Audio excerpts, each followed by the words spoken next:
Perubahan iklim merupakan tantangan yang semakin nyata, terutama bagi kalangan muda. Data Stockholm Environment Institute menunjukkan anak yang lahir pada tahun 2020 berisiko lebih besar untuk terpapar dampak perubahan iklim daripada generasi tahun 1960-an. Sistem pangan kita menyumbang sepertiga dari keseluruhan emisi global dan secara signifikan berkontribusi pada perubahan iklim. Di Indonesia, emisi dari sektor pertanian terus meningkat sebagai akibat dari perubahan penggunaan lahan. Belum lagi, masih ada berbagai isu yang perlu diselesaikan seperti susut dan limbah pangan, serta malnutrisi. Di sisi lain, Indonesia memiliki keunggulan demografis yang signifikan, ditandai oleh populasi yang didominasi oleh kaum muda, terutama generasi Z.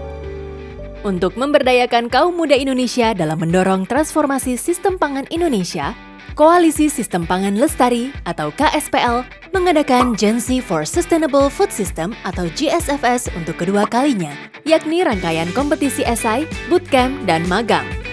Tahun ini kami menerima antusiasme keikutsertaan dari teman-teman sampai 4,5 kali lipat dari tahun lalu. Jadi peserta tahun ini hampir 200 aplikan yang menyampaikan esai mereka. Motivasi aku ikut kompetisi ini sebenarnya kayak buat menyalurkan kesukaan aku aja. Kebetulan aku hobi nulis, terus juga karena ada hadiah magangnya, ada iming-iming itunya, terus aku lagi nganggur juga, ya aku iseng-iseng nyoba, siapa tahu kalau dapat magang, alhamdulillah gitu.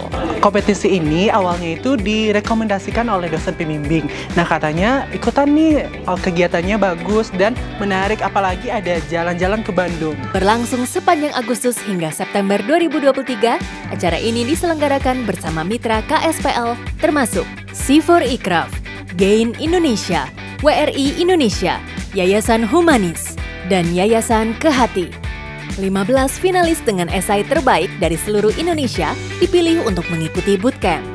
Peserta tahun ini menarik banget, latar belakangnya sangat-sangat beragam, dan mereka juga membawa banyak ide-ide yang fresh, terutama dari sisi kearifan lokalnya mereka, dan maupun dari keragaman latar belakang pendidikannya mereka. Rangkaian acara dibuka dengan makan malam dan sesi perkenalan di hari pertama. Hari kedua dimulai dengan pemberian berbagai materi dan talk show tentang isu-isu seputar sistem pangan. Peserta juga dilibatkan dalam aktivitas kelompok seperti permainan peran tentang pemangku kepentingan dalam sistem pangan. Pada hari ketiga, peserta mengunjungi 2 lokasi urban farming di Bandung. Lokasi pertama, Seni Tani, merupakan inisiatif anak muda yang memanfaatkan lahan tidur untuk bertani. Lokasi kedua, Buruan Sae Bima Mandiri, dijalankan oleh warga pensiunan setempat dan didukung oleh pemerintah daerah Bandung untuk mendorong kemandirian pangan warga. Pada hari terakhir, para finalis mempresentasikan ide mereka mengenai kontribusi Gen Z dalam transformasi sistem pangan berkelanjutan. Untuk mengakhiri kegiatan, finalis melakukan refleksi terkait jalannya keseluruhan acara. Pengalaman saya yang paling berkesan itu bisa belajar dari berbagai sudut pandang teman-teman semua. Jadi tidak saja kalau selama ini kan paling cuman tahu ketahanan pangan dari sisi pertanian, tapi sekarang bisa tahu dari berbagai pandangan, ada yang dari arsitektur, ada yang dari antropologi juga. Setelah datang ke sini, ternyata aku dapat pelajaran banyak banget soal pangan, soal sistem yang ada di Indonesia, kebijakannya, dan kearifan-kearifan lokal yang sebenarnya bisa mengatasi masalah pangan di Indonesia gitu. Dari 15 finalis, terpilih 5 orang pemenang yang akan magang di masing-masing topik yang dipilih. Harapannya, GSFS dapat mendorong semangat anak muda Indonesia untuk berkontribusi terhadap pewujudan sistem pangan yang lebih baik bagi semua.